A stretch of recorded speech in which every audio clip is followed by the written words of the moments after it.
way it's shot with slow motion. The way it started. So dramatic and he's, throwing and the Moby song. Yeah. The Moby song's fucking dope, dude. Yeah, and that kind of drives that, the way you view that scene. And then he ends it by walking into the sandwich shop. This is help wanted. You must have experience with cheese sandwiches. And it's like, okay, he's back to himself again. He's like, okay, that was long enough. I couldn't do it anymore. Yep. But it's so perfect. And that's like what you said. He does have a vision, and you could tell that's what he wanted to do. He wanted to show off, hey, I can do 15 seconds of a real movie. I think the way he opens it, he shows some or just the music they chose, where he's doing the opening and he's doing the voiceovers for his cartoons, right? Yeah. And it's super silly, and then it drops down to almost sad. Yeah. As the movie starts and does this kind of sets the tone, and you can tell, that's where you can tell the chops and edits where this movie, the theatrical version, right, feels very choppy in that you can tell that things are missing, that there were supposed to be things that are completely taken out. Yeah. You know what I mean? Just like we never find out like that he's on his, like they buy him a car, right, to go to his new job. We never find out what his job is. He's just in a cheese factory sandwich, and we never get any kind of dialogue from that. And it's because they had cut out due to test screenings. I guess he goes to his uncle's house, and his uncle actually got him that job. And I guess the people in the test screening said that they hated that character so much that they just cut out that whole character, those scenes. Wow. And this movie was supposed to be a lot longer. It's very short, and it's because it was just like there's like at least 35 minutes of footage that was taken from the film. I guess this was supposed to be a lot more like a darker tone film with a lot like the music was a different, and he's just said that it flowed a lot better in his version, and he's been trying for years to actually get that version released so everyone can see it, and I guess 20th Century Fox won't give him his footage to edit it together. So there's like he's trying to get people to do, I think, like a petition or something, or that was something that was happening a few years ago. Okay. So hopefully that comes out so we can. That'd be cool. See what his original idea was. Right. Yeah. Interesting. Right. That'd be a cool take on it. Director's cut. The green cut. That would not be a bad name. The green cut. Yeah. Him and Drew Barrymore were together at this time, right? Yeah, because this was 2001. I think they got married in 2001 after he did this with her, and they were only married about a year. That's such a weird pairing. Well, Drew Barrymore, she likes like odd guys. Not to say that Tom Green like is lame or anything. He's odd. Yeah.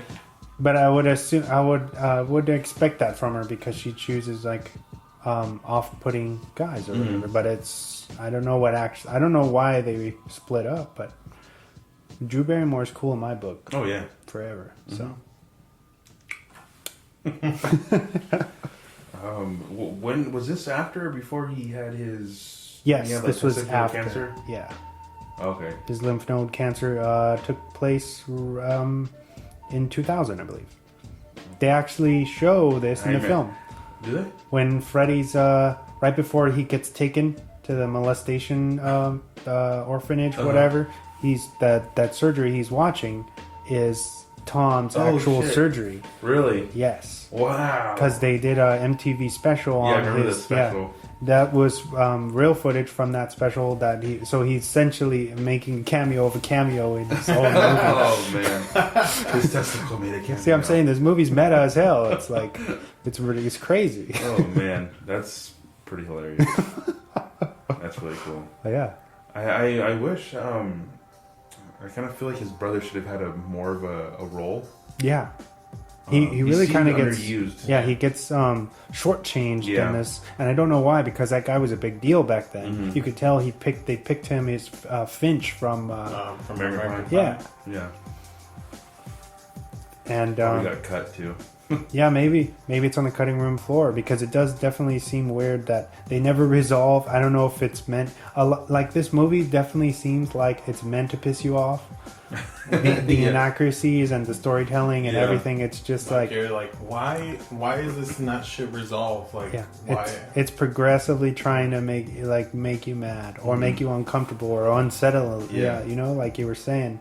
And I think it's successful in that. I don't think this was ever trying to be a popular film or, you know, I think it was a big prank done by Tom Green. Yeah. Like a multi-million-dollar prank. Yeah. Done to the studio and to all the fans who continue to watch it now. Right. And it, you know, has generated a cult following since then, obviously. A lot of people protect this movie. Which is, I think, rightly so, you know? If you don't like the kind of humor, of course. You know, just like a lot of people don't like Kevin Smith, and they talk shit to Kevin Smith. It's the same thing where this is not going to be everybody's cup of tea. Mm-hmm. And he has a very irregular sense of humor. Mm-hmm. And it's funny because I actually got to talk with him a bit, and he signed my copy of this movie. That's so cool. Which was pretty rad. He's super nice, and although he is a little awkward, but he's like not the Tom Green persona. Like a lot of people in that, hopefully it's okay that I'm talking about this, but a lot of people in the show that I was at were not giving him the respect that he deserved. You know what I mean?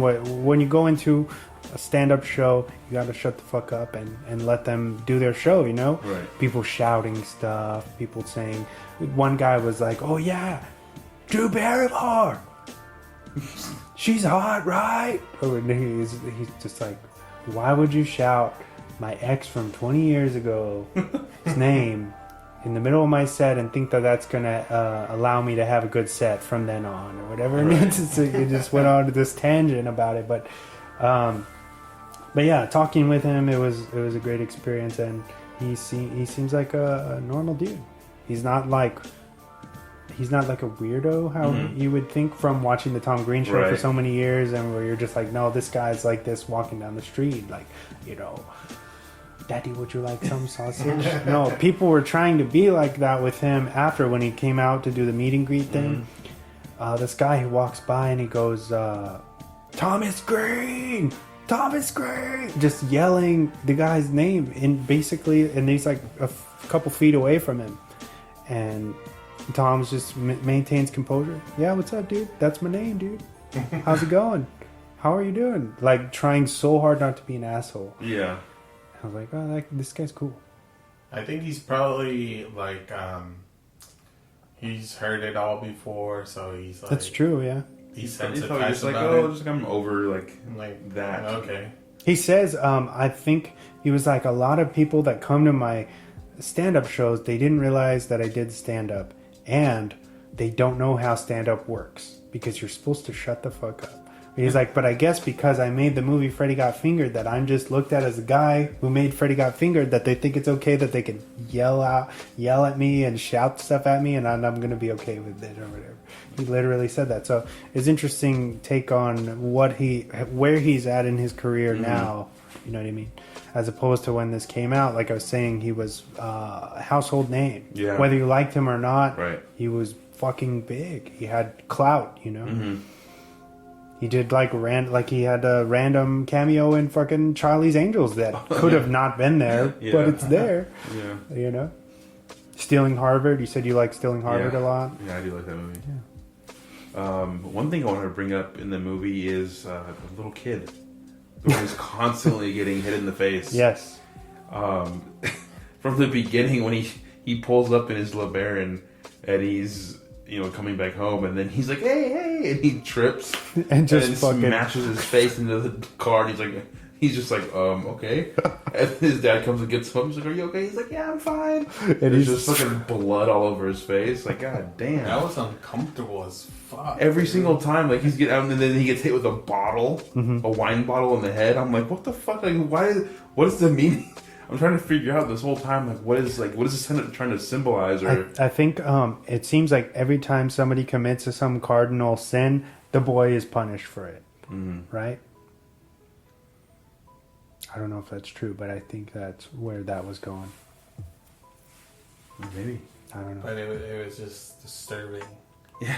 It was, At the end, he I gets- was uneasy. chopped up. Like I was laughing, but it felt my feelings were just like, ugh. When he gets smacked in the face Yeah. with the softball, and then his teeth are falling out. Yeah. And he's just like crying uncomfortably. The dad's like, oh, again.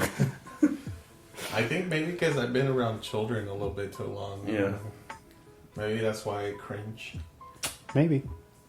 But I was just like, why? And then that just brings in like, well, it's Tom Green. I mean, Yeah. does he need a reason? He got fucking $14 million to make this movie. Who cares? Yeah. the fact that he whacked off an elephant in this movie Right, yeah. is fucking nuts. That was wild. I was like, well, no, it's gonna happen. And then fucking just shoots all over his dad. Mm-hmm. Yeah, they go to Pakistan, and he's like, "Oh, hi, Daddy. I thought we could sew some soccer balls together." Oh my god! Yeah. And that's all because the dad they have this huge falling out, and he's like, "You're a fucking embarrassment. If you were 9 years old in Pakistan, you'd be 4 years sewing, old. Or like a 4-year-old in Pakistan. you would be sewing soccer balls already." And so, because that little gesture that he said, then led to the ending of the movie. yeah, Gordon gets the money. He gets he finally sells his cartoon, which is his goal the whole movie, Yeah. right? And he gets a check for $1 million, and he's like, "Fuck you, Dad! I did this." You know what I mean? Like, my cartoon is good. My fucking art is good. And so he pays all this money to get. I like his elaborate his thing dad- of breaking into his own house with the laser glass cutter, and then he's like going to put it down, and he just breaks the glass, and then unlocks the door and walks in like fucking like a Splinter Cell. Fucking Splinter Cell, yeah. Oh my god, that was Like, you hilarious. son of a bitch, I know where you're at. I know what you're doing. You're gonna Fucking shoots him. Night, night, daddy. And darts him in the He neck. hits the breakers, Yeah. Oh my god. and they're just like right. This movie, it's like such a fun time. It is. It's a fun group movie. Yeah. For sure. Oh yeah. I love that opening. We didn't talk about it yet, but I love the credit scene where he, because he was a pro skater Mm-hmm. back then. I think for Birdhouse. He's close friends with Tony Hawk. He shows off his skills. Yeah. Where he's just skating through this the mall multiplex or whatever, and fucking stealing people's sodas Right. and just doing tricks like it ain't no thing, and the security's fucking running after him, and that right there is good filmmaking. Yeah. Because they made that look like a very cohesive one shot. You know what I Yeah. mean? It obviously wasn't. And he gets all the way through the whole mall, and then smashes into the door because it's an open. Yeah. It's I a don't know. pull, not a push. Oh, that's hilarious. It goes very Looney Tunes right there. Yeah. I love it. I think probably my favorite scene is probably the LeBaron scene. Where He's like, oh look, yeah, the license plate says #1 son. I'm the number one son. He's like, Mom, Dad, what about me? That's Oh, his you're- brother Freddie. He's like, you're a #1 son too. He's like, "Really, Freddy? Where's your LeBaron? I don't see I two see LeBaron. two LeBarons here. I see one. Where's your LeBaron, Freddy?" Where? And he's just taunting him, and it's like the banter in this is amazing. That's why that right there, that scene, it makes me feel like them reacting together should have been throughout more of the movie. Yeah. That's what I feel like. The scenes that we do see him in later, when we see Freddy, it kind of feels flat and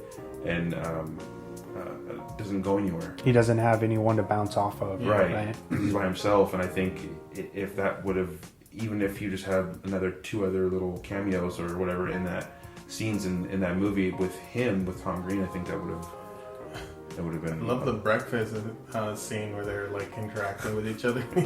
Right. He's like, I got a job, Freddy. He's like, yeah, you work in a bank and you live at a Shitty job, and he can barely afford to live in the house. That's why you come over and you eat breakfast for free. Yeah.